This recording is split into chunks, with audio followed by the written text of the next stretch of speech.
Sorry, Bob. So good evening.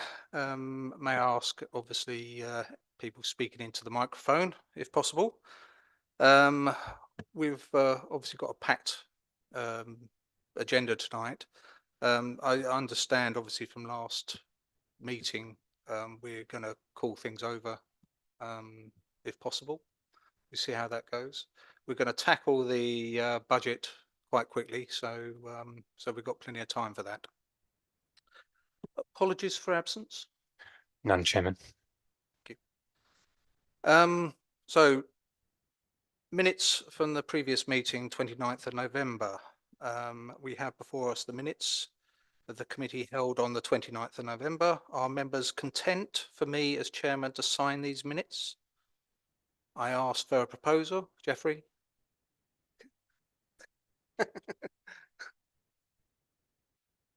Thank you. Vote. Yes. Can we vote on that then? Those in favour, raise your hands. Thank you.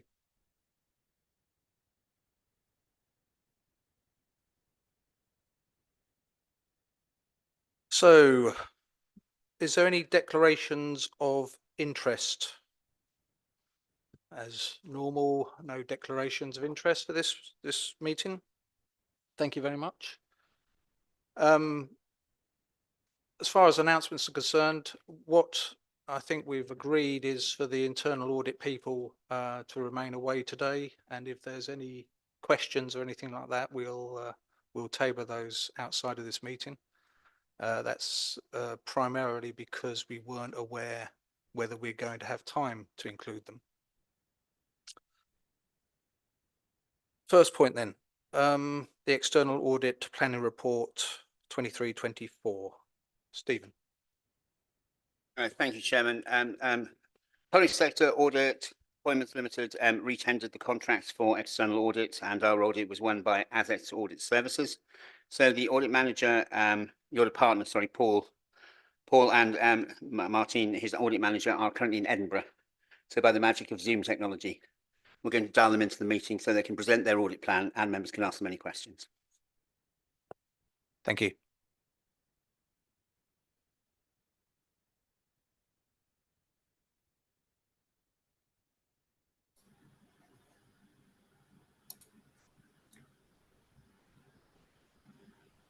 Hi, can you hear me?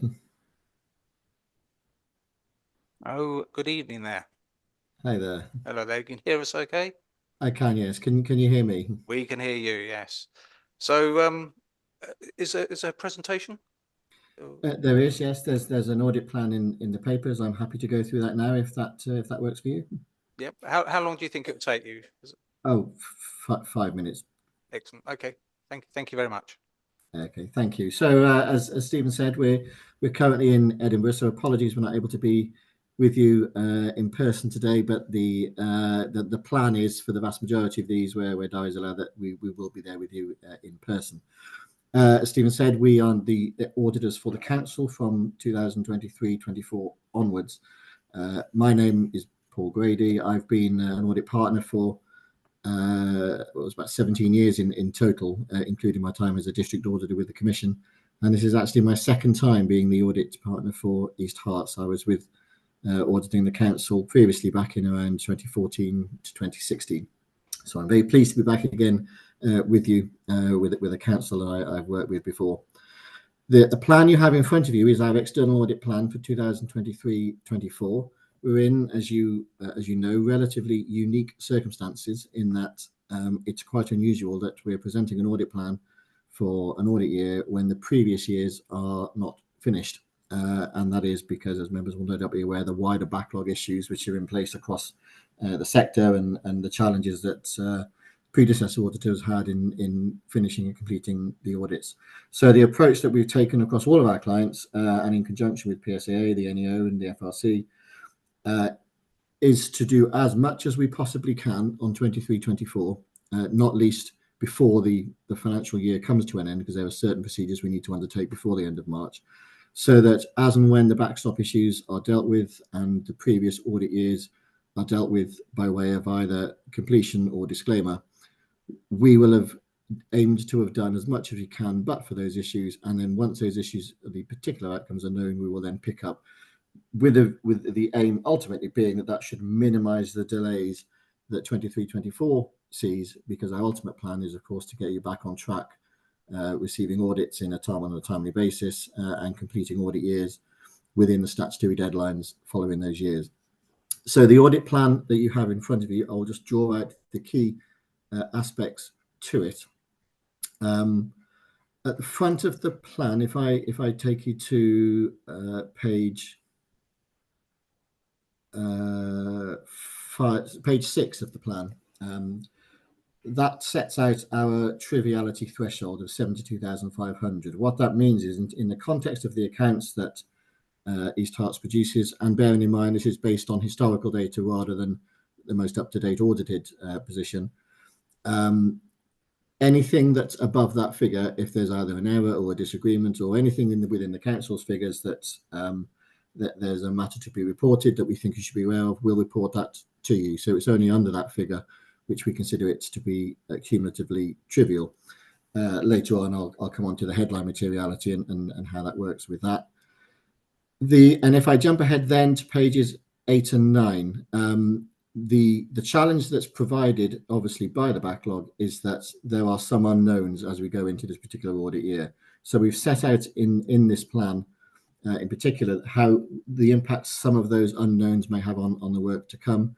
In particular, if we're starting with an unaudited prior year because it was disclaimed, and particularly if more than one of the years has been disclaimed, there's challenges over how we get assurance over the opening balances, but there are also challenges in terms of some of the accounting that may have happened in previous years that rolls forward into 23-24, where we won't have any predecessor assurance to be able to rely on. So we flag this here in the plan because it may mean, as we know as the outcomes of the previous years become more clear, there may be additional procedures that we need to undertake in response to some of the outcomes that happen. And on page 9, it sets out precisely where we've got to in terms of the audit. Management at East Herts have, of course, been dealing with Ernst & Young as well. We're conscious of the fact that you having two sets of auditors to deal with can be time consuming in terms of management. So we've not pushed too hard in terms of the information that we need. There's a crunch point which we pretty much come to. We're able to produce the plan for the work to continue. Obviously, we're going to need some of the responses to come in. As I understand it, in terms of Ernst & Young, I'm not sure how much additional work they'll be doing. So it may be that you're able to be the prime focus in terms of responding to auditors over the next few weeks. We communicated to management that the interim audit and the completion of the planning is due to start next week, and our aim is that from next week and the week after that the plan is that we be able to complete planning and do whatever interim work is possible within that particular period. If that's not possible at the next committee meeting, we will let you know the state of play and the impact that may have in terms of the completion of the audit later on, as and when the backstop position is known. The next few pages then set out the significant risks of material misstatement that you see in the accounts. These shouldn't be unfamiliar, as they don't differ very much from council to council or from auditor to auditor. The first two, the management override of controls, the first one, management override of controls, that's a mandated risk. The FRC requires that risk to be in place across all audits. It's essentially the risk that management overrides the controls in place to manipulate the financial position. So we're required to do work to demonstrate that risk hasn't materialized. That largely comes through in our audit of your journals work, which are the one area which is inherently susceptible in every organization to management override, and also in management's judgments and assessments that they make in the estimates that are produced that are used to produce the accounts. The second significant risk is the one I touched on. The gaps in assurance in the prior years mean there may be additional risks that are present in the financial statements. As and when they materialize, we will report those to you at the appropriate point later in the year. Third risk is unique to East Herts, although again, as a risk, it is pretty much always raised in every audit where this happens. East Herts is changing its financial system. That always brings with it inherent risks of in terms of both the transfer of the accuracy of the data and the completeness of the data.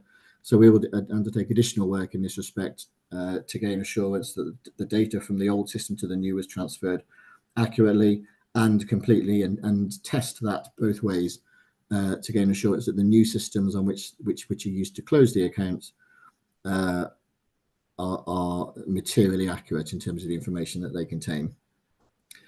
Fraud in revenue recognition and expenditure, again, is another mandated risk. However, we do have the discretion to rebut it if we believe that the risk of fraud in the recognition of income and expenditure is so low that we don't think it needs a specific attention.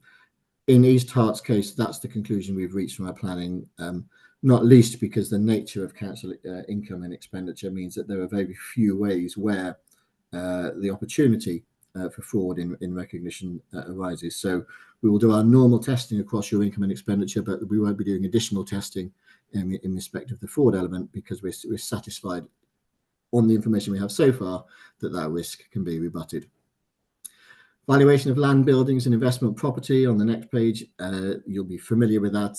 That's one of the areas which causes most work, given the regulatory drive there's been over the past few years to increase the work that's needed in respect of that. And same with the one that follows, the defined pension fund liability. Again, those two areas, they're large in the accounts compared to the spend. They are subjective rather than matters of fact, because they're based on estimates and professional valuations. So we at the moment, the normal practice as driven by the FRC is to raise these as significant risks within the financial statements. And then the final one is in terms of capitalisation of revenue expenditure, in particular the risk that many councils face with the increasing challenge over revenue expenditure. That one way of managing it may be incorrect capitalisation. So we'll undertake work over the both revenue and the capital additions to ensure that the classification of those items of spend is materially correct. And then one other risk, again, which links into many councils facing the financial resilience challenges. The minimum revenue provision is one of the start points where we gain assurance over are there any medium to longer term financial challenges that warrant attention now, and so we will assess that again as part of our work. The other half of the work, as you may know, is the value for money arrangements work that we do. We're required at this stage to assess, are there any risks of significant weaknesses in the council's arrangements? On the limited work we've done so far, we've not identified any risk of significant weaknesses. What we have done at this stage is identified some non-significant risks, which we will consider further in the detailed field work in the spring, or starting from next week, really.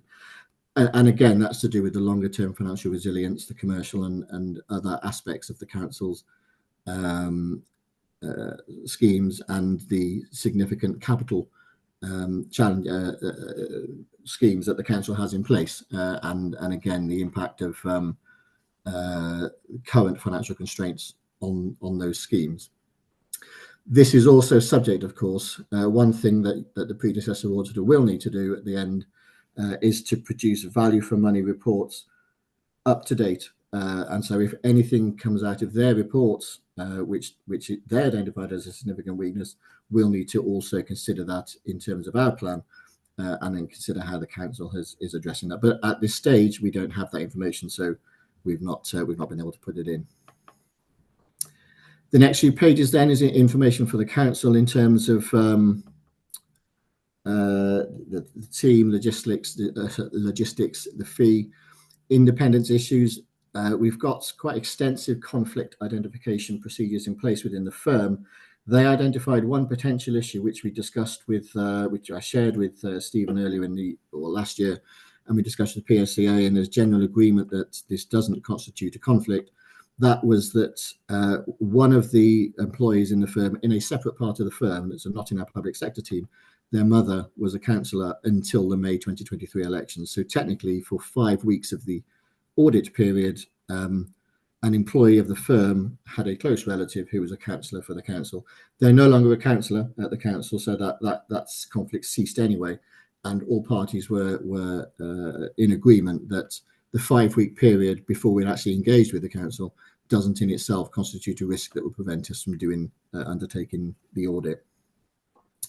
The fees are as per the PSAA scale fees, which they consulted on and released at the end of last year. They were clear that the ISO 315 part wasn't part of the fee, so we've used the industry standard there in terms of adding that on, plus the additional work in terms of the transfer of the data. The one part of the fee that we can't quantify at this stage, because it is an unknown, is anything that may come out of the outcome of the prior year's audits, or indeed the fact if there's no assurance from the prior year audits. We've agreed with Stephen we'll also undertake the certification of the housing benefit claim, which we'll undertake later towards the end of this year. And then finally, I said I'd come to materiality. So on page 22 of the plan, we set out our overarching materiality thresholds. Our headline materiality is 1.45 million. What that means is if individually or cumulatively any errors, disagreements, or for any other reason in the misstatements in the accounts below that figure, we wouldn't consider them to materially impact the reader of the accounts. If they were corrected, our view would be a reader wouldn't form a different view of the council from the one they'd form if they weren't corrected. It's not necessarily a sign of poor management if these things are there. Sometimes it comes from extrapolating minor errors on testing. Sometimes it just comes from the fact that sometimes there's just a difference of view and there's not necessarily a clear right or wrong answer.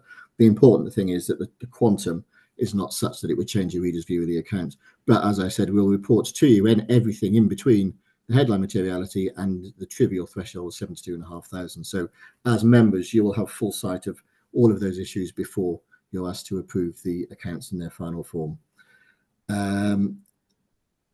Page 23, just get a little information in terms of the group position.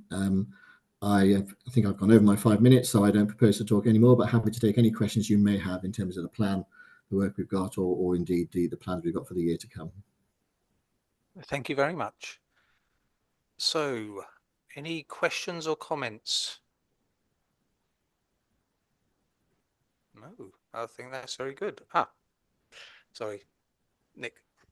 Yeah, thank you. I have one question actually for the auditors.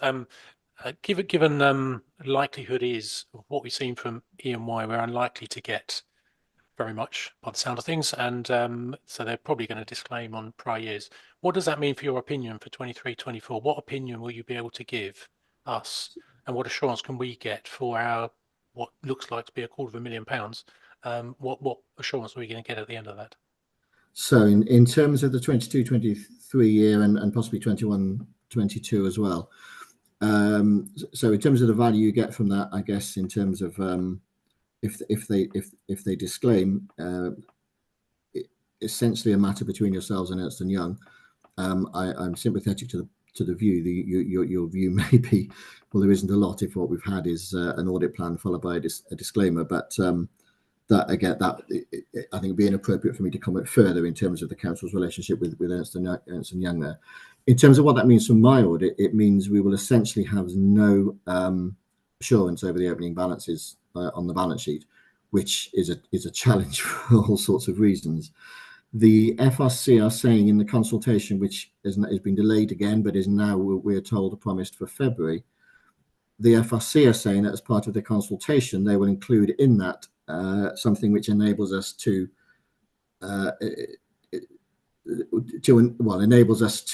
move forward from the fact that there's no assurance over the opening figures.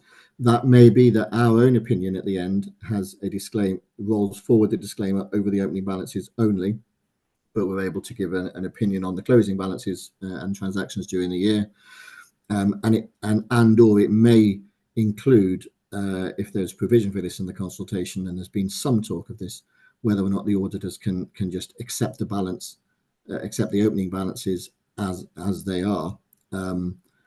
I suspect the likely outcome, subject to the consultation that comes out, I suspect it will be that there will be a couple of years at least rolling forward historical disclaimers over the opening positions from 23-24 because of the fact that there's just simply no assurance for the years earlier. Okay, thank you. David.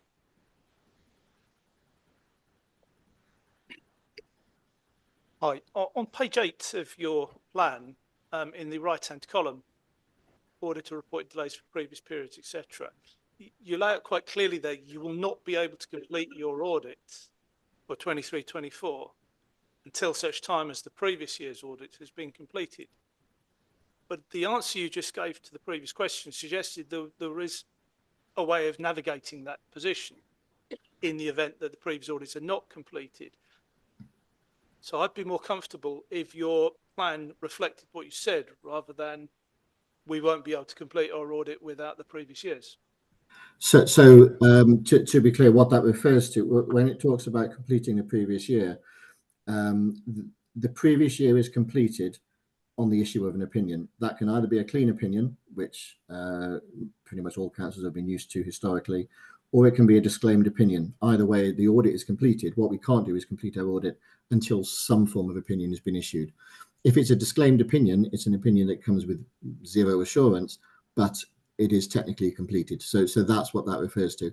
And that is all contingent upon the consultation that's going to come out and what that consultation says, which we are all anticipating is that there'll be a statutory date of 30th of September, by which point, subject to conditions being met in individual councils, all opinions before 23-24 will either be completed or disclaimed. It's quite a specialist use of the word completed, though, isn't it? Completed, most people would normally think means the accounts are finished. Whereas, in fact, we're dealing with a situation where the accounts are, we have no idea what state the 22-23 accounts are going to be in terms Absolutely. of the audit. And yet you're saying, irrespective of that, we'll still be able to move on. And again, I'd much rather see that commitment in the plan, rather than you coming back to 6 months' time saying, we haven't been able to do an audit because the previous years were a mess. Oh, so what we won't be saying is because the previous years are a mess. The word completed essentially hinges on the consultation. So the consultation has been promised since back in May of last year and is still yet to come out. But the consultation talks about the statutory backstop, which would essentially force the completion of all audits by dint of disclaimer if they're not done. What we wouldn't be able to do if the consultation either didn't come out or didn't go through and the legislation wasn't put in place to enable us to carry on, and therefore there was no disclaimer, then we wouldn't be able to complete the audit. And that's what that paragraph refers to. It's essentially hinging on the national programme now that from the NEO and the FRC to enable us to conclude, albeit with a rolled forward disclaimer over the opening balances. Thank you. Any more for any more? No, that's fine. Thank you very much for your presentation. Do you want to say anything, Stephen? You're okay. Thank you, and have a good evening. Thank you very much. I look forward to seeing you in person next time. Okay. Thank you. Bye. So members are recommended to receive and make any comments on the external auditor's provisional audit planning report 2023-24. Members, this item is for noting and does not require members to vote. So thank you very much. So the next item, budget 24-25. Stephen. Carl. Thank you, Chair. The reports provided set out the budget for 2024 and 2025 and the medium-term financial plan and the capital programme. Also included are the savings proposals put to members of the executive, some of which the executive recommended to be put forward for member decision, others which were not recommended to be pursued further at this time. The document provided in Appendix A is the latest version of the medium-term financial plan, updated just prior to publication. The figures are the best estimates at the time of publication, but the committee should note that this is a document that changes with time. The events, both external and internal to the council, will affect these figures. Since last year, we have slightly changed the format of this report. In previous years, the required savings were shown under a heading of transforming East Hart savings between the cost of services and the corporate budgets. To the casual reader, it may not have been wholly clear that these were targets and not identified savings. The current format removes this section completely and shows the net budget position for each year at the bottom of the report. This hopefully gives a clearer picture of the true position going forward. You will note that the year 24-25 net budget position is 0, which means the budget is balanced. This is a legal requirement that we produce a balanced budget, but within this budget, there is the opportunity to consider other ways of allocating funds, providing we keep it balanced. Considering the net cost of services on page 37, you will note the figure of 4,739,000 under capital expenditure charged to a revenue account. This figure includes 3 million for Hertford Theatre, agreed at an earlier meeting. It also includes just over 1.5 million from the new burdens funding relating to the collection of food waste from 2025. Aside from this, most of the service cost increases in 2024-25 reflect general inflation. In corporate budgets, we are beginning to see the effect of borrowing on the minimum revenue provision and the interest payable on loans. The cost of servicing debt has risen almost 2.5 million in comparison to the budget of 12 months ago, and is only marginally offset by an increase in investment income. The effect of interest rate changes is now going to have a major influence on the financial position of the council. Beneath the corporate budgets, the effects of the savings programme are shown. A total of 1.2 million of savings have been incorporated into the budget for this year. These savings effects almost entirely cancel the effects of inflation on the net cost of services, leaving the cost of services at a very similar level to the budget of 23-24. This represents a great outcome for the residents of East Herts, and I thank officers for all their hard work in achieving this, though with the cautionary note that these savings still need to be achieved at a practical level.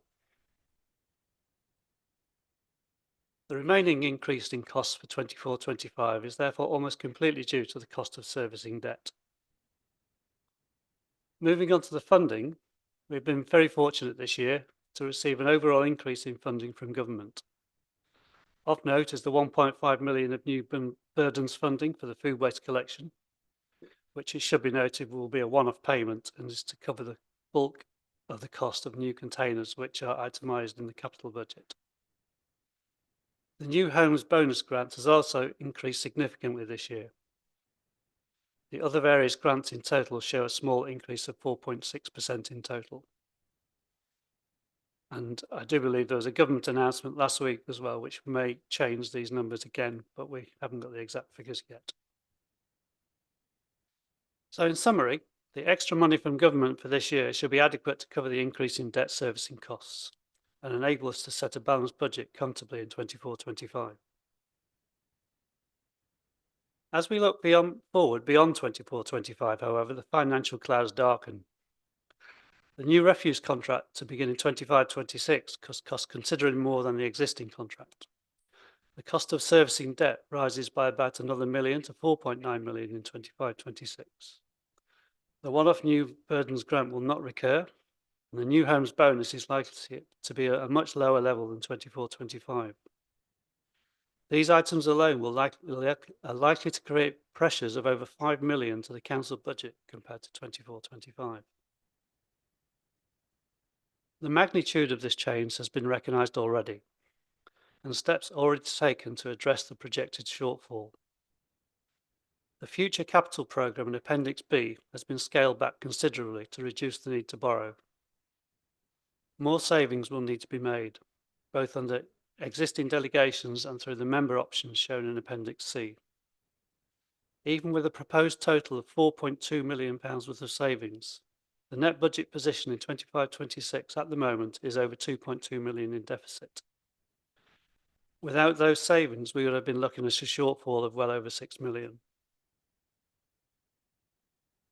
We do know that over time there will be changes to this figure.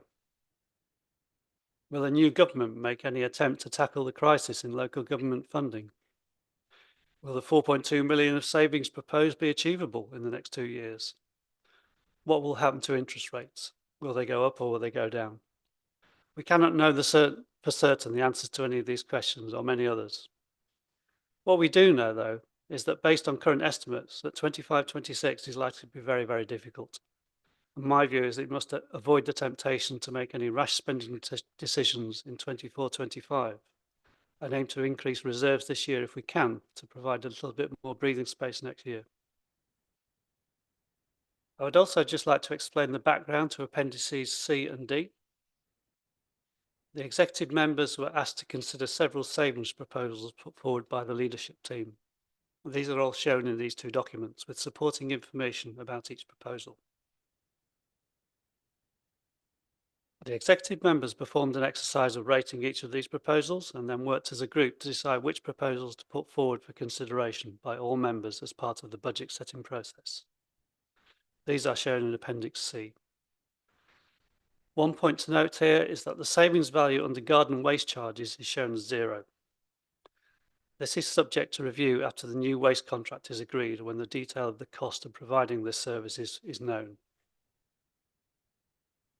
For completeness and transparency, the proposals that the executive members chose not to put forward for consideration are shown in Appendix D. In the light of the remaining £2.2 million shortfall for 25-26, it is possible that some of these proposals in Appendix D may need to be revisited if alternative savings proposals do not emerge over the next 12 months. In summary, where we are now is the position that we need as a priority to bring our income and expenditure back into balance over the next 2 years. I do not believe the Council should have any problem balancing budget this year, but 25-26 onwards remains a serious concern. As a result of this situation, it's recommended that council tax is increased by 2.99%, which is the maximum allowed without a referendum. I'm happy to take further questions or comments. Thank you, Carl.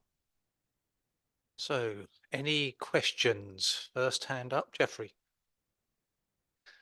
Thank you, Chairman. There's probably a number of different comments and questions I'd like to make during the course of the discussion, but maybe just to start with, the MTFP itself, Appendix A, it's a few comments. Under the net cost of services, comparing this year's figures with next year's figures, there are some quite significant movements. For example, IT up by 530,000, finance and property up 420, central costs up by 300. On the other hand, operations down by 600,000. Maybe that's the impact of the work they've been doing with the leisure centres. I think it could be helpful when this goes forward for council and being reviewed by all members, if there could be perhaps more of a breakdown as to how those movements have occurred, what's caused them, because they seem to be a bit higher, some of those, and might just be attributed to the increase in salary costs or contract inflation. So some more information there could be quite helpful. Also, I'm glad Councillor Britton mentioned about the Transforming East Herts section, because being used to the budget as it was previously presented, I was wondering what had happened to it. So I think maybe perhaps in a moment Councillor Britton could just perhaps go over that point again. So I'm not quite sure how that's now being displayed within the MTFP as we're looking at it. And the third point regarding MTFP for May, there's some references within the paper about anticipated cutting of government funding over the next few years of about 35%. So I was looking to see that sort of reflected within the government funding and council tax section, but I can't quite see how that's being modelled. So maybe some clarity as to how that sort of 35% has been factored into the MTFP would be quite helpful. I'll leave it there for the moment. Thank you, Jeffrey. Carl. Okay, so just to start on the detail that you mentioned in the figures, I suppose yes, there are some increases. A lot of that is inflation. I think there's a particular issue on the IT shared service where there was an expansion of the budget there that was agreed at another meeting. So that was a separate issue, but a lot of them are just going to be inflationary. The other point to note is that, of course, those are budget figures, not actual outcomes for 22-23 or 23-24. as for the transforming East Herts, so yeah, so when I first looked at my first kind of MTFP, I saw this section in the middle, transforming East Herts, and I kind of wondered what it was. So it looked to me like it was a particular program with specific things that were identified as this is going to save this amount of money. But what I understood is actually it was more of a target. That was what was needed in order to actually bring the budget into balance. So it kind of set as a target, but it just didn't seem very clear to me that it was a target. So I thought it'd be better displayed as a, basically at the bottom of the accounts, showing the net revenue position. And then so basically if we now go to the bottom line, you can see that 25-26, the net budget position 2243 basically means that is our savings target for 25-26. That's basically what we need to save in order to achieve a balanced budget. And obviously, if we save that if we manage to find those savings in 25-26, then actually that will roll through into the other years as well. So the savings will be cumulative. I don't know whether that really explains it adequately. Well, I think I'm clearer than I was. So thank you for that. So in essence, the final line of the MTFP net budget position savings target, so that equates to what we were looking at, the transforming East Herts. So I suppose the next question is probably not answerable tonight, but maybe it may well come up on the 28th of February, is how the transforming East Herts programme is progressing and whether it is starting to deliver on the targets that we set. So I suppose the transform East Herts will be, a lot of that will be under the savings implemented under existing delegations. So there's a number of savings there which are probably part of that transforming East Herts programme. So you've got obviously over 1.1 million in this year, so that will be related to that. So just the final point that you mentioned as well was that the cutting of government funding. I think that was a model, wasn't it, of what might happen. I don't think it's going to happen. So yeah, it's not showing. I think if government funding was cut by 35%, there will be a lot of local councils going bankrupt all over the country. So it strikes me as it's unlikely. Thank you, Carl. Anyone else? Questions? Oh, sorry, Sue. You think, well, you, on the table on page 37 of the 25-26 budget requires a saving of 4.2 million,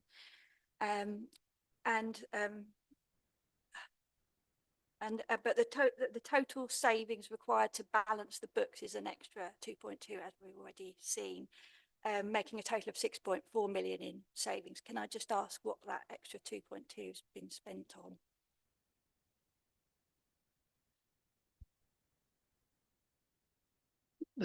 Well, I suppose the total extra expenditure, the total savings requirement is over 6 million, and it's obviously a mixture of things. Looking at a kind of year-to-year comparison isn't always helpful, because there's obviously kind of unique things in each particular year. So like this year we've got the new burdens funding, but I did have a kind of look at the last budget before COVID, which was 2020, because obviously there's been some disruptions through COVID as well. Just to try and get a comparison of sort of expenditure now and then, just to see where the budget is increased. And essentially the increase is basically down to the minimum revenue provision and interest payable on loans. We've got 4.9 million for 25-26 on that. In 2020, I think we had 200,000. So basically we have an extra 4.7 million being spent on minimum revenue provision and interest payable on loans. So in total, the the expenditure in 2020 was 16.3 million, and in 2025-26 it's 21.5 million. So that's a 5.2 million pound difference. And obviously the majority of that is basically on the cost of servicing debt. The actual cost of services is pretty much the same as it was 5 years ago. Thank you. Couple of other Okay. other points. Second one, I just wondered, you mentioned COVID just now. I just wondered what the position of the council would be if there were to be another serious COVID outbreak or similar epidemic, what the consequences would be, considering we have already got a worrying financial position trying to balance the budget every year. What would that do to the council finances? And the second one was the 600 million announced recently by the government to help local authorities fund key services. 500 million of that's already earmarked for social care, but have we got any idea how much of that allocation will come to East Herts and what difference it's likely to make or not? So the first question about COVID, if there's another COVID or another pandemic, the council has very little in the way of reserves. So in order if there were any kind of short-term disruptions which required kind of reduce the income or increase the expenditure of the council, we would be reliant on either the borrowing or the government to help. We wouldn't be in a position where we could easily cope with that by ourselves. I'm sure the government would step in. On the second question, the 600 million that was announced last week, I understand that the benefit to East Herts is likely to be the order of £200,000 a year. So it's a help, but in the context of the 2.2 million that we need to find, it's only 10% of that, or just short of 10% of that. So it's not the game changer. So a month's interest. Yeah. Thank you. Thank you there, Sue. Bob. Thank you. I was going to ask about the money recently made available by the government, and with apologies for making an obvious point. Now that you've come up with an educated guess as to what you think we will get, you'll obviously have to plug that figure in somewhere, won't you, when you present the budget to full council? So have you got any sense at all as to what you're going to do with the money? I would like to put it in reserves so that we don't have 2.2 million to find next year. We can hopefully manage to find a little bit less. But yeah, I don't think we should be spending it. If could pull up. Obviously, I see that answer, but equally, obviously, someone might say, well, in your budget proposals, you're proposing, using neutral words, some savings, and you could use the £200,000 towards what otherwise will be the savings. How are you going to make that assessment ahead of presenting budget to full council? There will be, I'm sure, some people who will say that it shouldn't, this extra money shouldn't just go into reserve.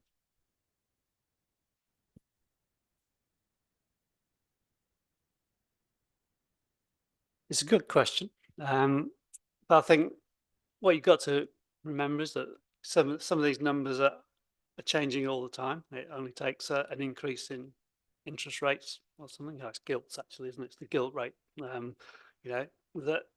That might increase our borrowing costs by a couple of 100,000 very quickly. So yeah, so there's always going to be change to the numbers, and just because there's a change on one particular occasion to one particular number doesn't mean we necessarily should make a decision to kind of change our plans based on that, because you've got to think of the overall bigger picture, which is the threat of the financial shortfall from 25-26 onwards, and I think that's the overriding issue. And I will understand if people want the money spent on particular projects, but I just think as a council we have to be responsible and do the right thing for residents. And I think the right thing for residents is to try and protect their services, and that will be best done by ensuring that trying to ensure that we can meet the savings target for next year. And I think that this is a step towards that. And it's only a small step, because at the moment it's hard to see where 2 million is coming from. So I think we just have to take what we can get. Thank you. If I may just respond to that, then I'll just raise something else. It could be that I'm mixing up my point of reference, but I feel sure I read something attributed to Michael Gove, of all people, in which he said in terms that this recent funding was not to go into reserves. Now, to be fair, and I'm looking a little bit at Stephen here, that might relate to a different objective, at least for some of this very large amount of money that the government's just made available.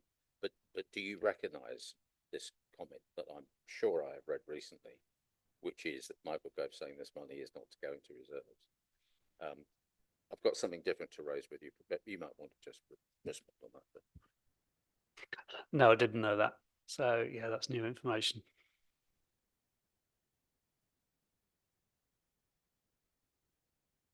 The other thing I just wanted to raise, which is of a different nature, is that obviously the budget's a big thing, isn't it? So there's an awful lot of lines. So we can't possibly go through all the lines this evening, and you've identified some areas where you're proposing savings, and my own position on that is that, you know, I may or may not agree, but it's just not viable to go through all the items tonight. And certainly one of the things that's very important is that you do come out of full council with a budget. We cannot have an unbudgeted council. So you certainly have our support on that.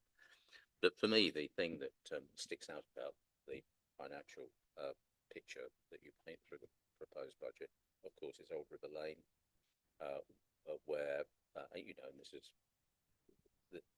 in the public domain. You're proposing, or your administration is proposing to pause the project. Okay, sorry, and obviously the point that I'm leading on to make there is that by pausing the project, essentially you will continue to have a site from which you are not achieving value. In effect, it's a site that has a lot of air above it, and you're not achieving any value. So obviously, the question is that really the right thing to do? And there's a supplementary point on that, which is that part of your approach to Old River Lane is that you're proposing to fund £170,000 into the URC hall, which again seems, some people would say that is not the best way to achieve value from that site for East Herts taxpayers.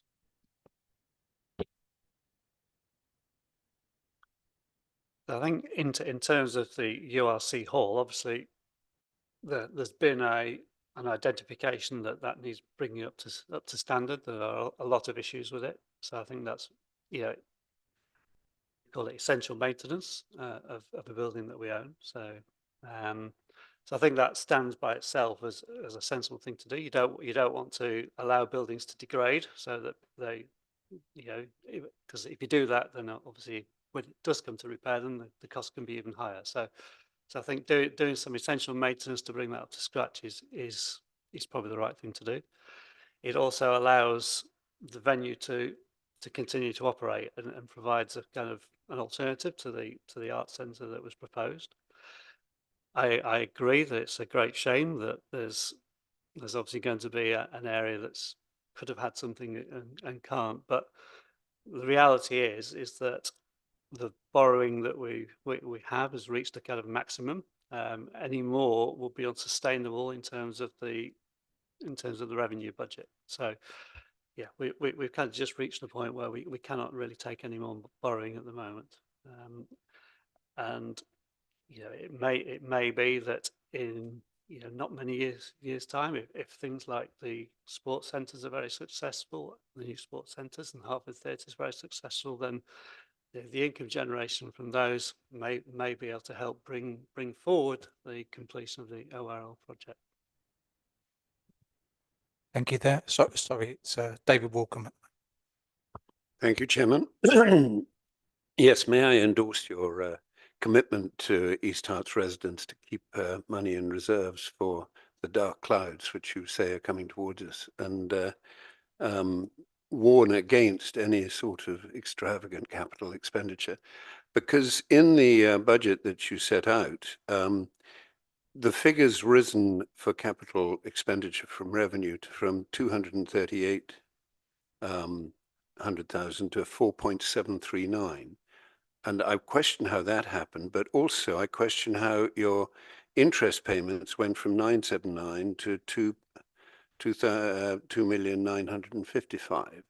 It does seem that that's a hell of a lot to spend on the borrowing. Is that due to what we agreed last week to spend on the Hertford Theatre? But on a wider scale, you mentioned interest rates. And in paragraph 1.11, you mentioned that asset sales of 4.6 million will save £392,533 per year, which I calculate as a 0.85% a year interest rate.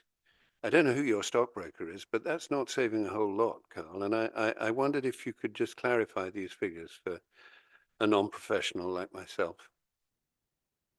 Sorry, which section was that? Was that last bit in? I think it was page 29.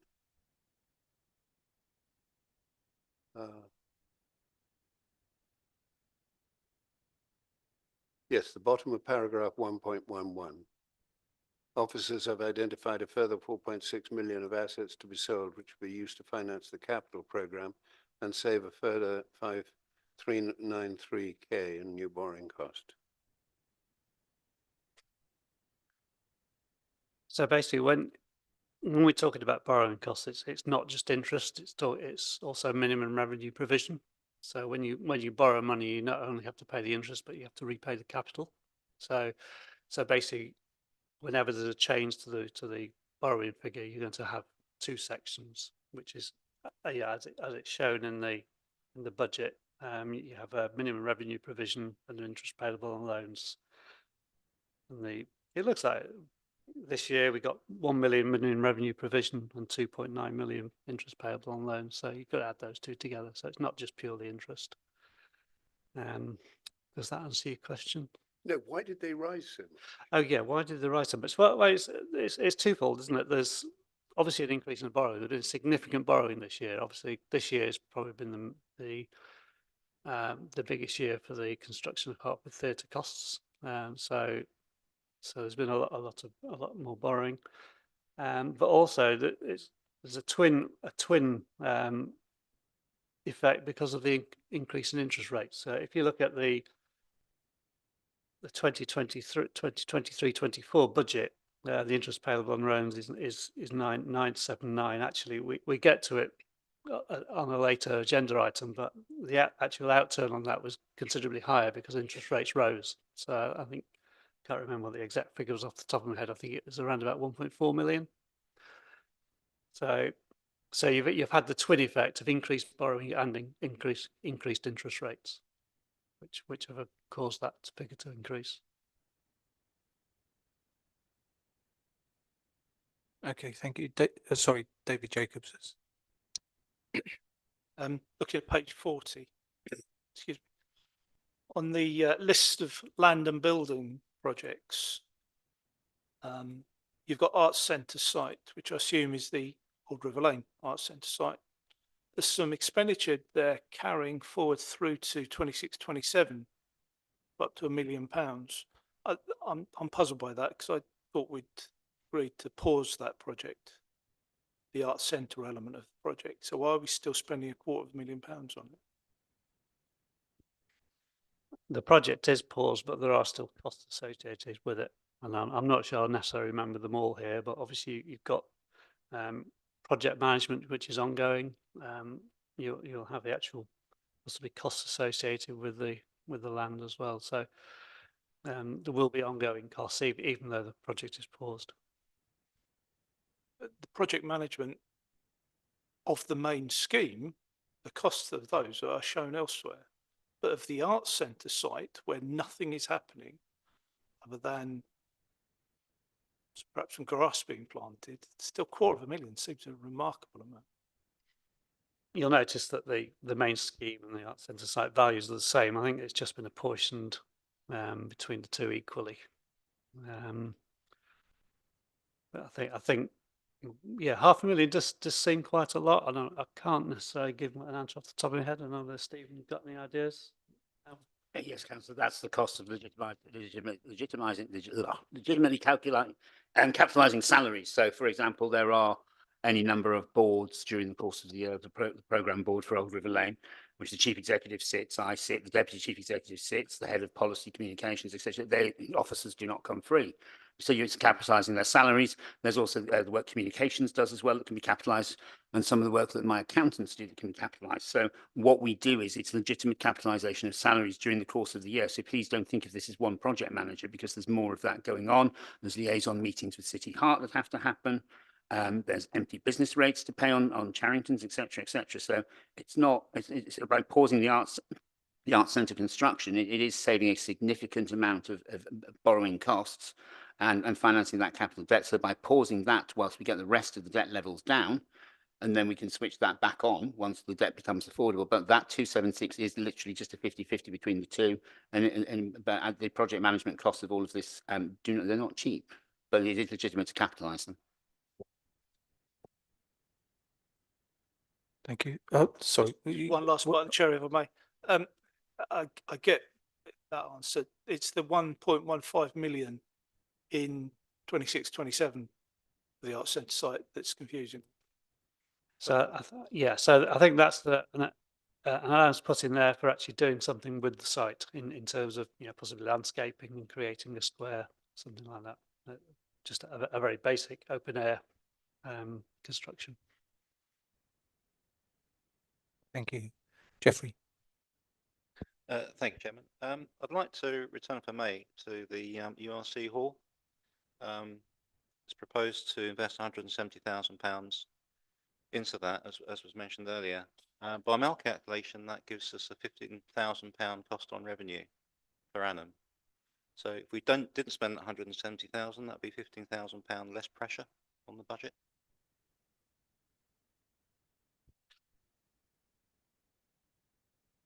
I think in terms of the ORL project, I think it was felt the URC hall was as the second option as an arts venue for the area. So by not doing the ORL scheme at this stage, having the URC hall available and in good condition would be a good thing to do and a valuable thing to do for the residents of Bishop Stortford. And yes, it would save £15,000 a year, but you have to do some things, don't you?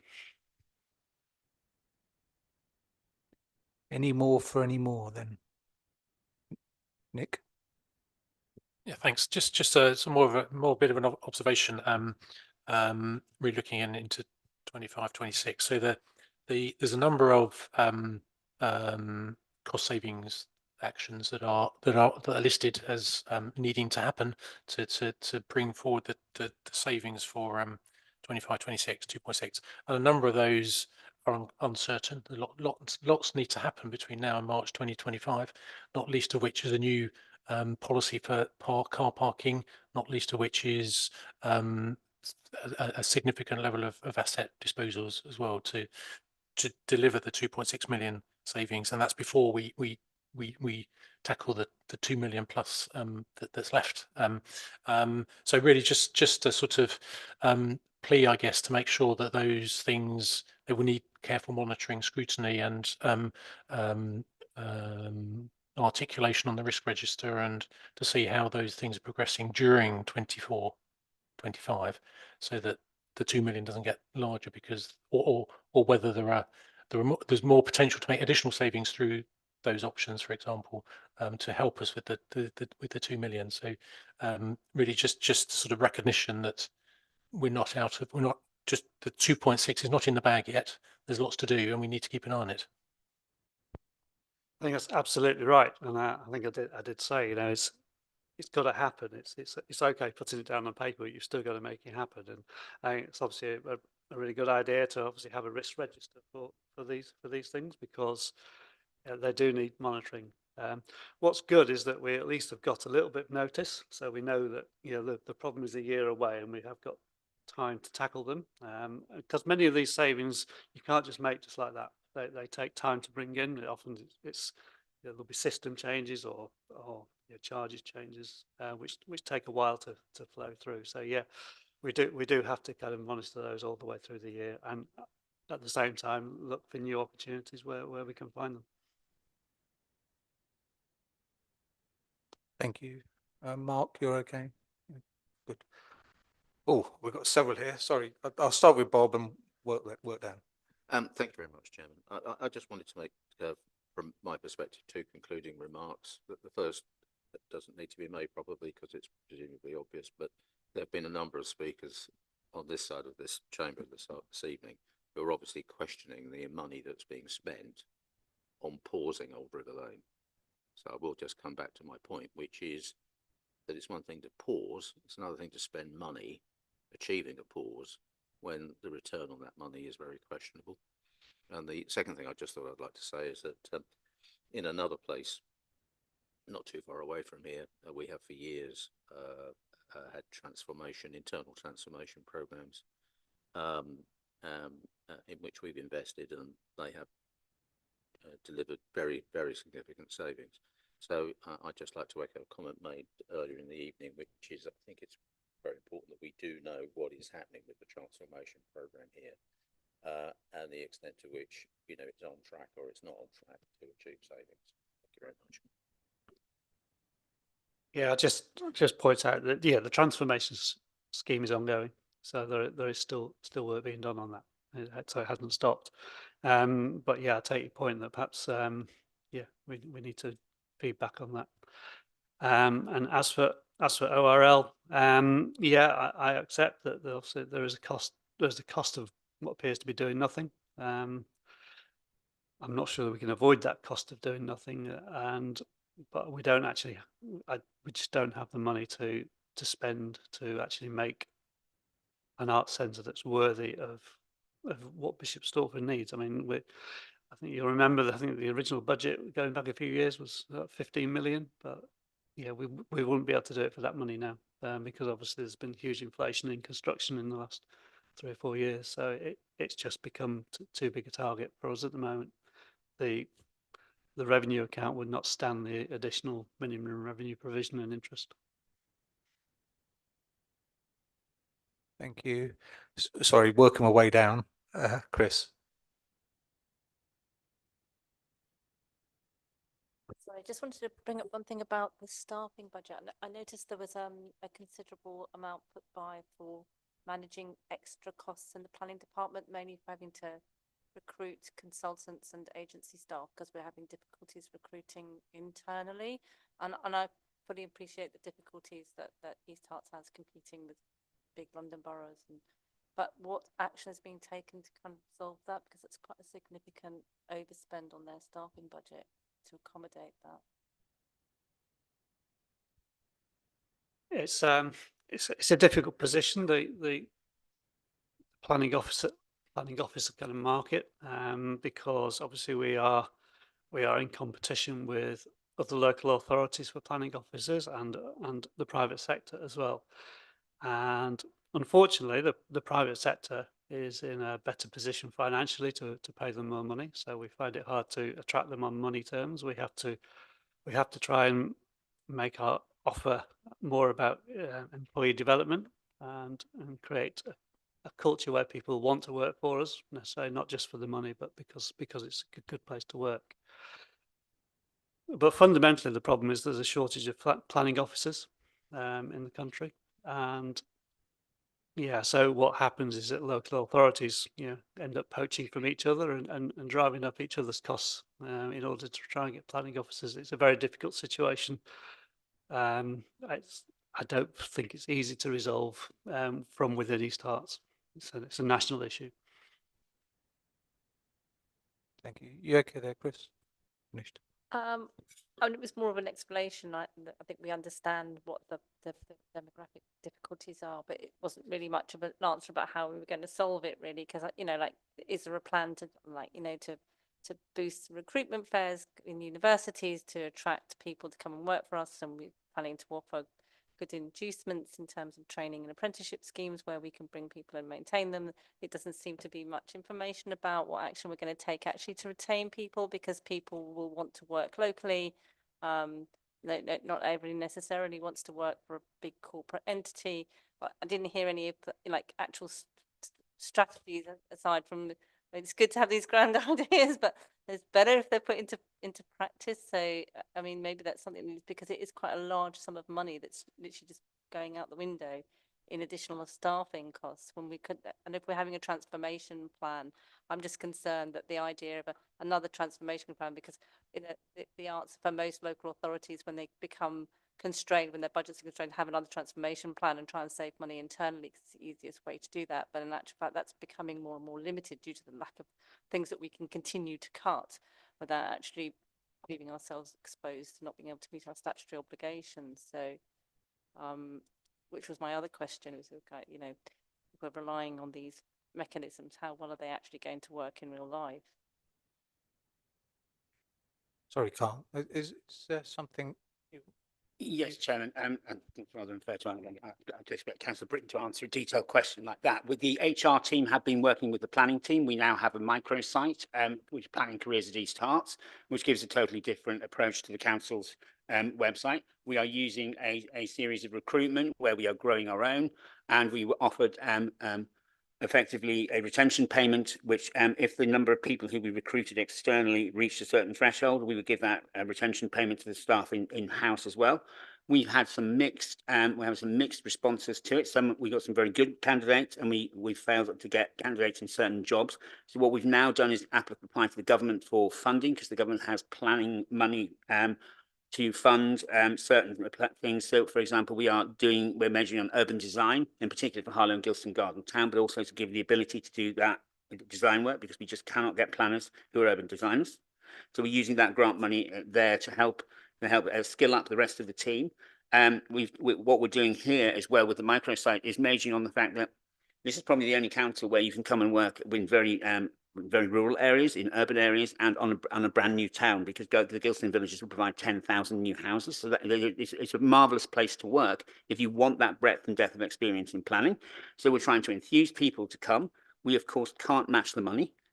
And we are, as Councillor Britton has said, in a situation where there is a shortage of planners, environmental health officers, accountants, lawyers, and we are doing a strategy of grow our own. We have put a number of members of staff through training, and including through university as well, and we lock them in with a training program that they can't go unless they repay the training fees to us. So we are doing what we can within the affordability levers that we had. We benchmarked the additional retention payments against what we were paying on the agency staff, and it made financial sense to offer the retention payment because it was saved compared to the agency staff. So we are doing what we can. But there isn't a simple panacea to this. But I would advise you to take a look at the microsite and to talk to Ellie Starling, our head of HR and OD. She's been working with Sarah Saunders on this in particular to try and improve the recruitment into planning.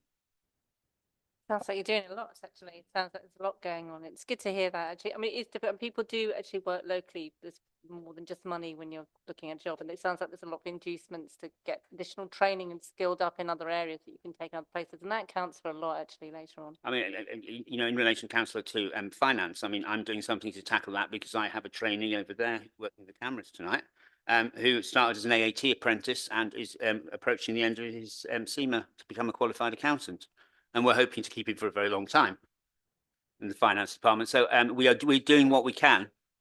We're doing what we can, but basically the number of what happens in local government where the training budgets get cut as well, and the abolition of the Audit Commission. The Audit Commission used to put through about 250 accounting trainees through a year, and that's just stopped. And when you're up against as well where we sit on pay, because in real terms salaries have gone down by 30% in local government. It comes really easy for the private sector to poach, and London's very close. We cannot pay the London waiting, and London waiting is becoming quite attractive if you don't have to go to London every day. So it's very, very difficult. It's not only us, it's all the districts and boroughs across Hertfordshire. And I think the county council as well has particular pressure points on recruitment and retention of staff as well, because it's very easy for London boroughs to poach. So we're doing what we can within the cost envelope that we have, and we're trying to be inventive, and we're trying to major on what a marvellous opportunity, particularly if you're a planner, to work on Harlow and Gilston Garden Town and then go and work on, a barn conversion in a rural area and very sensitive ecology, etc., etc. So there's some marvellous opportunities here, and that's what we're trying to major on. That where else is, the ninth busiest district planning department in the country, with these marvellous opportunities to work on these various types of things. Come to work at East Herts, because in 5 years you'll get more experience and you could probably manage with 20 years at somewhere else. We do what we can. Okay, thank you. David Jacobs, did you want to summarise, or are you okay? Yeah. Sue, you okay? Jeffrey, no. Thank you. So I just had one last question, please. It's relation to the proposed savings, especially the disposal of assets. I think, again, perhaps ready for the full council meeting when we discuss the budget.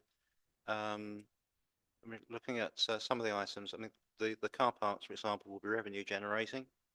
So what will be the impact of their disposal if we're going to lose that revenue?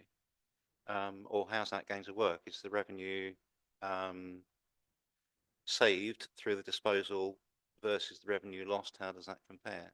That'd be useful to know. And also just querying the valuations. I know particularly the valuation given for Southern Maltings is way out compared to the valuation we had some years ago. So I don't know how up to date these are. Thank you. They're accounting valuations, Councillor Williamson, not sale valuations. So they're what they're currently in our books for. So they're accounting valuations and not sale valuations. That does make sense. Thank you. David.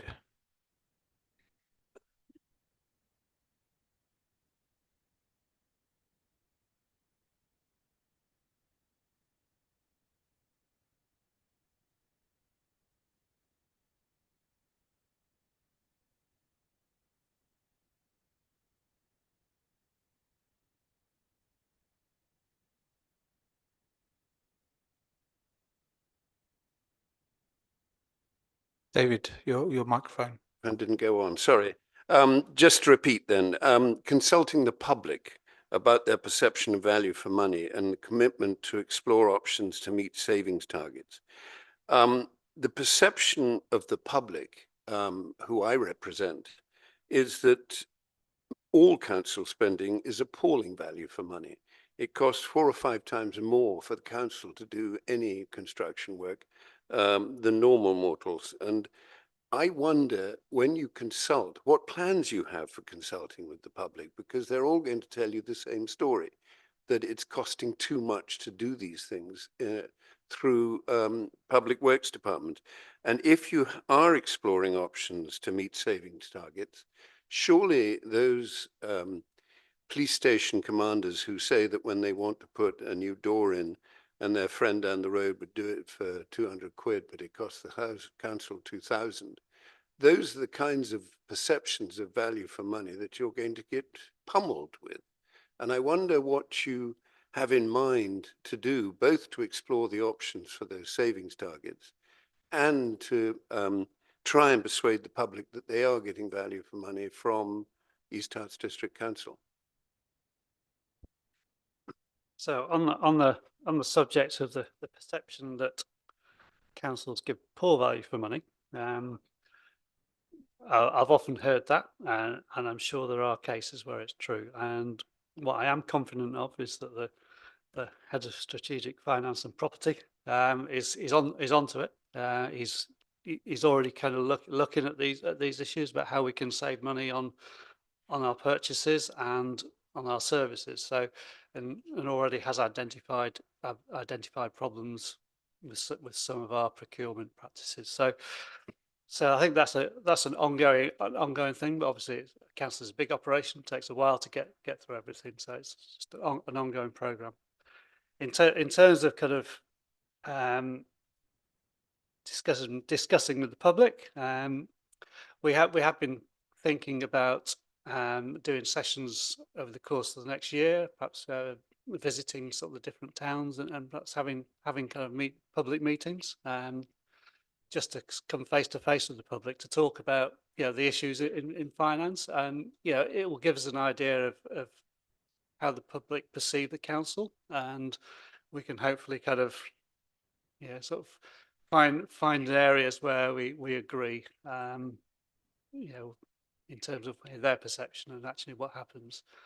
Because I think it is important to try and involve the public, and I'm not sure that necessarily the traditional consultation method, and I've seen one recently on the internet, I think it was Hertsmere, just where they have a form on the internet necessarily achieves that. I think sometimes actually having a face-to-face meeting, as we have done recently with like the Buntingford pool and with the air quality plans, a much better way of kind of dealing with the public.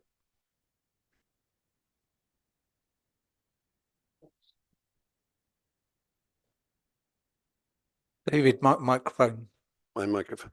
Sorry, please do that, because it's really important that we have the ammunition to fire back at residents when you have it, because these stories are legion. And I think that, yes, I'm sure you will find stories of where you have made savings. And, you know, the prescribed list of contractors and so on, who always people seem to think are getting kickbacks from the council because that's how it works. All of that has created a sort of toxic cloud around the procurement of council contracts. And I just think the more ammunition you can give us as councillors to defend your work, the better we will feel. And that idea of public consultations, town hall meetings, that kind of thing, discussing specifically finance, be really, really helpful. So thank you for that answer. On top of that, sorry, Carl. Stephen, do you want to add? Yes, it's just to say, I'm sure Councillor Wilkins expected me to say this. The reason we don't give jobs to blokes down the road who we happen to know is because it probably isn't value for money. It's potentially fraud and all sorts of other issues, against the procurement regulations. We do have public procurement regulations that do stipulate how we have to go out to tender over certain amounts, etc. What I always do with people is to say, have you registered on our website? Because we have a website, Supplying to Hertfordshire, and you register your business on there and what sort of contracts you're interested in, and you will be automatically notified of all contract opportunities for the 10 boroughs and districts, the County Council, the Police and Crime Commissioner. So it's really important if businesses don't know about Supplying to Hertfordshire, they get on that website and they get their business registered, and they will get automatically emailed when opportunities come up. Thank you. I think we're coming to the end of this. Oh, sorry, Bob. This is the second time I've done this. Well, what I was going to say is, Calvin, Oh, are you okay? Didn't know there was someone. You're fine. And Independence? You're fine. Okay, Bob, sorry. No. I mean, I'm here really observing. I think is the idea, but I mean, I think one of the things from an overview and scrutiny point of view, I would echo some of the comments about transparency. But whether you call something transforming East Herts or you call it scheme of delegation savings, it might be useful to have a bit more detail of that within the budget presentation. There's been quite a lot of questions asked, as has been said. This perhaps isn't the forum to go through things by line. Maybe in a future time there may be another forum where we can actually ask other questions from an overview and scrutiny perspective, as they do elsewhere. But for tonight, I think that was probably the one observation that I had from an overview and scrutiny perspective. Thank you, Cal. Thank you, Cal. Can I just answer that obviously, if you did want to ask about any particular areas of this budget, then feel free to email me, and I'll try and answer as best I can. Thank you, Bob. Thank you very much. I've got 3 points, hopefully quick. I'm conscious that the time is ticking away. Just on the very last point, the sentiment of your response is obviously accepted, but of course an email isn't public domain. And a question coming from behind me relates to the public domain and therefore resident awareness. So I do think it's a very well made point, and one of I might say you should take on board. Second, a slightly related point, but insofar as you have consultation in mind, I wonder if I could just very gently ask that be very clearly an East Herts Council consultation rather than a Green Party consultation. I think, to put it kindly, there's been some confusion as to who was running the consultations on air quality. And the third point, coming back to Stephen's comment about asset values and the accounting values, does seem to me that by the time you get to full council, you need to provide, it would be desirable if you would provide members with market values, real values, rather than accounting values that may be very unrealistic. I'm not a valuer, but I quite see why Jeff Williamson raised a question mark as to the valuation in these papers as to the maltings. The figure in the paper seems extraordinarily low. So it does seem to me that we need to be informed as to what we think real values are rather than accounting values. Thank you. Just on the subject of values, obviously real values sometimes are difficult to know. Yeah, and yeah, I hear what Jeff and yourself have said about the maltings. Obviously, that is a specific case where it's become almost like a community asset rather than a commercial investment. So that's why it's obviously different to how it was a few years ago. Okay.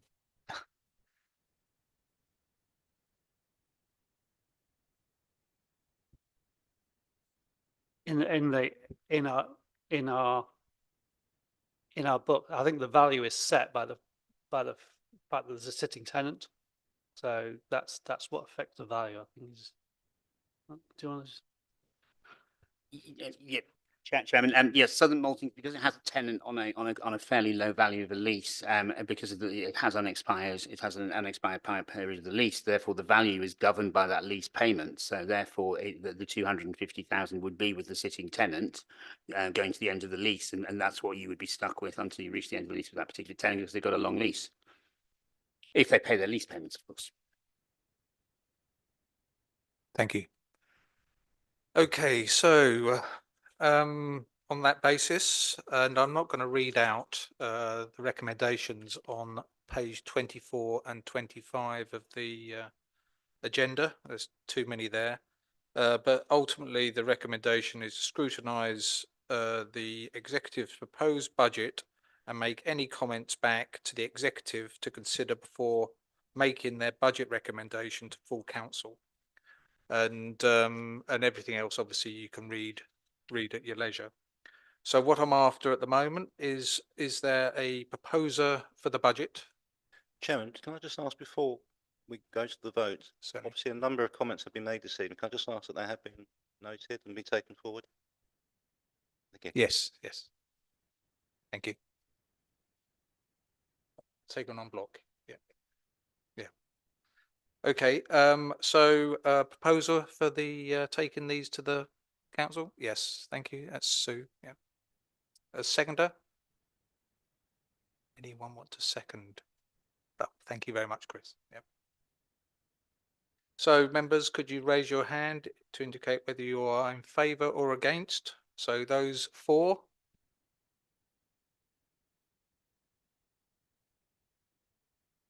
That's unanimous. Thank you.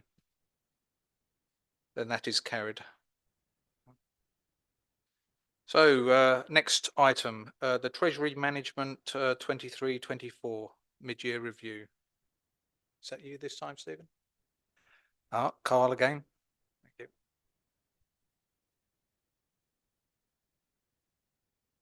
I'm going to be very brief. So this is the mid-year Treasury Management Review and Prudential Indicators for 23-24. The report is in Appendix A. Members may suggest amendments or additions. I'm not going to say any more about it at this point. It's primarily a technical document. Certainly, thank you. So does anyone want to ask any questions or make any comments? No? Oh, one, Sue. Yeah. Yeah, looking at the supplementary agenda, the table on page 41, long-term investments. Can I ask why the value of long-term investments value reduced from 19.5 million to 18.9 million over a 6-month period? Yes, Chairman, there are two long-term property funds which were taken out about 10 years ago. And as you know, the value of property has fallen, and therefore the value of the units within the funds has fallen. We are in the process of trying to liquidate both investments, because we can't, under the Prudential Code, have long-term investments and also be incurring long-term borrowing, because the Prudential Code says you should divest yourself of them, but we can't divest ourselves of them very quickly because they have to sell the property in order to get the money. So it's an ongoing work for us, but that's why in the Treasury strategy, you show that we're above our liability benchmark, and we'll stay above our liability benchmark until we can liquidate those long-term property assets. But it's because the value of property fell. Thank you. Thank you. Any more questions? No, good. Thank you. Thank you very much. So the recommendation for the committee is for members to examine and comment on the mid-year Treasury Management Review and prudential indicators for 23-24. This is an item for noting and does not require our vote. So thank you very much. Capital strategy. Another Carl. Carl.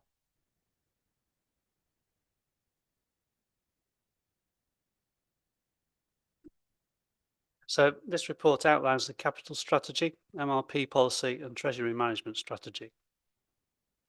The financial position of the council is that due to the costs of servicing existing and planned debt, the council is no longer able to afford any new major capital projects.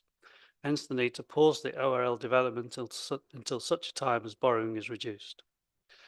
In addition, capital assets are in the process of being reviewed, and we will explore ways to sell assets that could be sold to reduce the overall level of debt.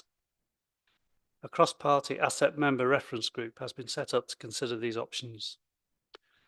The initial meeting concluded that this would only be where the interests of the community are fully protected and where there is a clear financial advantage to the council in doing so. We're not planning to sell children's playgrounds to developers, for example, or assets which generate an adequate income and will continue to do so. We will consider transferring assets to town and parish councils where community ownership is protected. Members are invited to endorse the strategy or suggest improvements. Thank you, Carl. Any comments or questions? No, that's good. So thank you very much for that. So on that basis, the recommendation is to scrutinise the capital strategy and minimum revenue provision policy, treasury management strategy 24-25, and to make any observations to the executive. Members, this item is for noting and does not require us to vote. So thank you. Point 9, financial management 23-24. Oh. Okay, so this is the Q2 financial management report.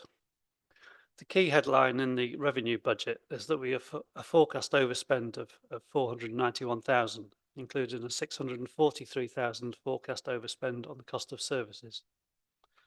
It should be noted at this point that there is often a forecast overspend at this stage in the year, as expenditure is often front-loaded. Whilst previous years have not seen such a large overspend as this, it is expected by the year end the overspend will be significantly lower than it is now. I'm not going to make a forecast because it will be wrong.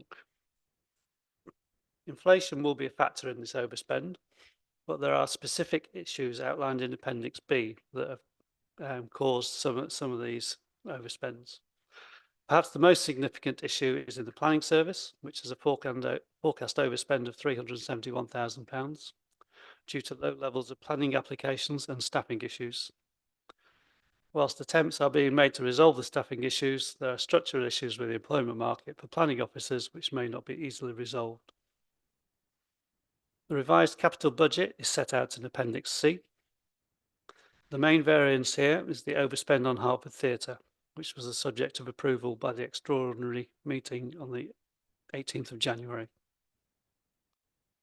Appendix D shows the aged debt report for the council. Much of the debt of over 1 year old could turn out to be uncollectible, but the council does have a debt provision that stands currently at 1.9 million, so there is no immediate financial concern arising from this. Are there any comments on this report? Thank you, Carl. Members, Bob? Thank you very much, Chairman. I'm really sorry if this is, as I tend to do every now and again, a really dim question. I've got a capacity for dim questions. Is this really Q2 22, 2023, 24? If it is, my question is, why is it so late coming through? It seems very late to come through for a Q2 report.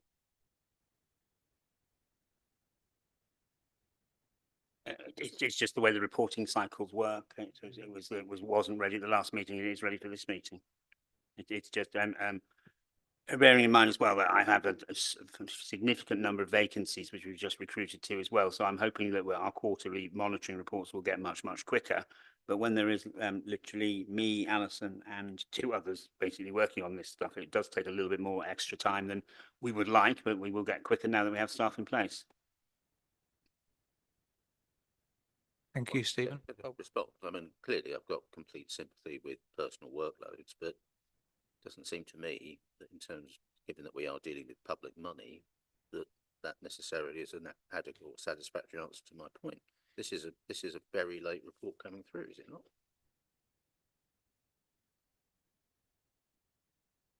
Is Carl, do you want to comment? Officers doing their best. I understand the sentiment that it is quite late, and obviously, but there is a cycle of the meetings, isn't there? So if it might have been ready 2 months ago, but might have just missed the last meeting. I obviously don't know the detail. So I'm sure Stephen is doing everything he can to catch up with all the reports that he needs to do. Good point there, Bob. Thank you. Anyone else? Any more? No? Good. Oh, sorry. I just wondered if the level of debt at 1.69 million is a reflection of cost of living increases. I think a lot of this debt is actually quite old.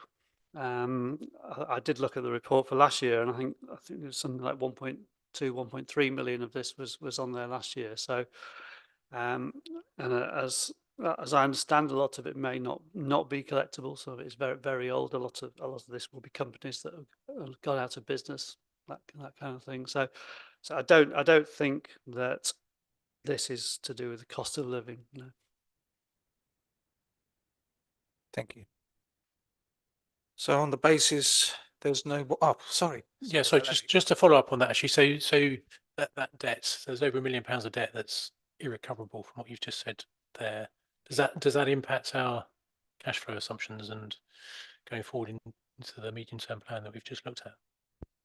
So what I did say, I think the provision on that debt is already at 1.9 million. So effectively, a lot of that debt has already been written off. So we're not expecting to collect it.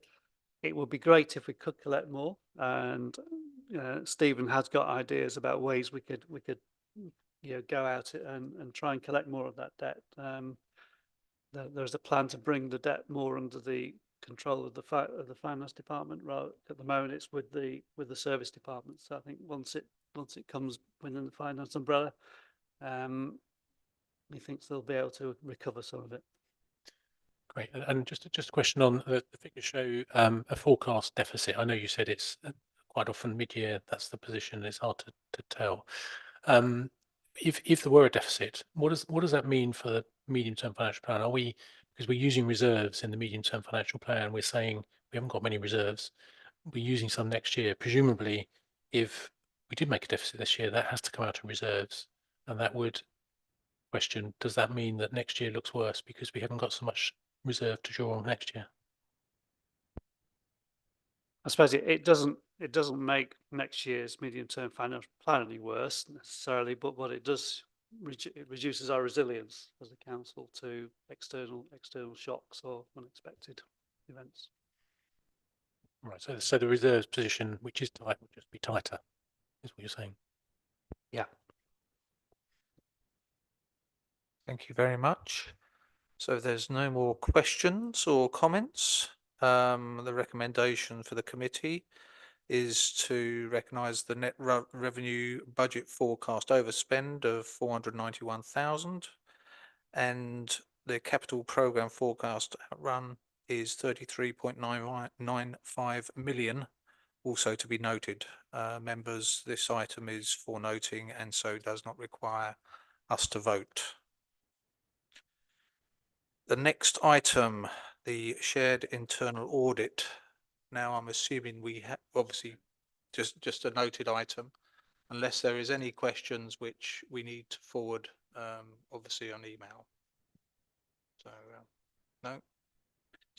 Sorry, just Sorry. said one actually. I did note the this is the internal audit plan for 24-25. Is that the item? Yeah. So I did note the numbers of days in the plan for strategic support had gone up, and I would have asked the internal auditors if they were here why it had gone up, and therefore there was less days on actual delivery of audit. There seems to be more days in that strategic support. So if that question could be passed on, that'd be great. Okay. Is not something you can field, Stephen? No. Good. Can we note that? Thank you. Yes, thank you, Nick.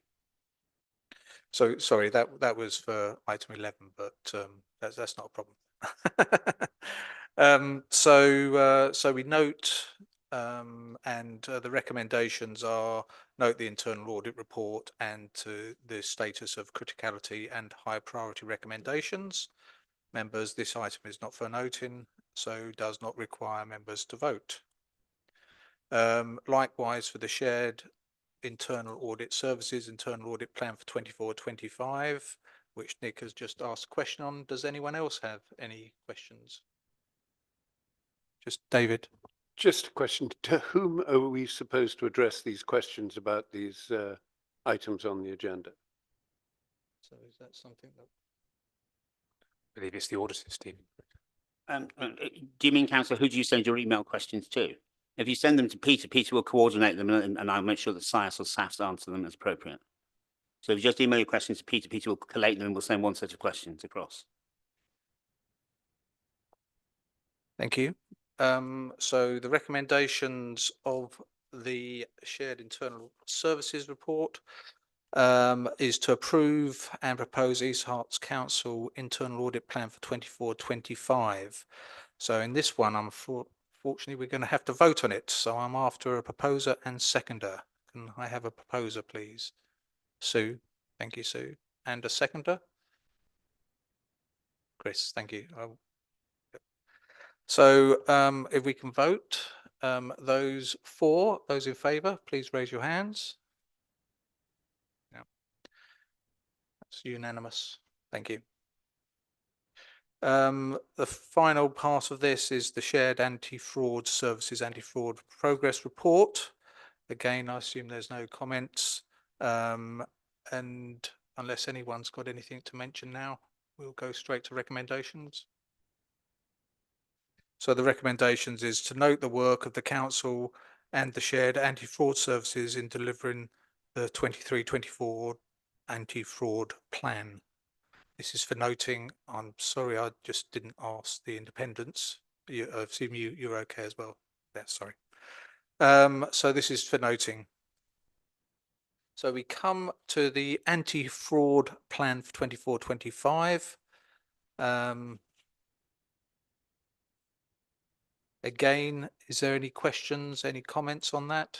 Are we just going to note this one? Oh, we've got to vote for this. Yeah. So on that basis, the recommendation is to review and approve the anti-fraud plan for 24-25. I'm after a proposer and a seconder. Thank you. And Chris, thank you. So members, could you raise your hand to indicate whether you are in favour or against? Those in favour, please raise your hands. No. Those against and those abstaining. Okay, thank you. Thank you, David. This is carried. So we're getting to the end of this session. The audit and governance work programme. Is this a Stephen or is this a Carl?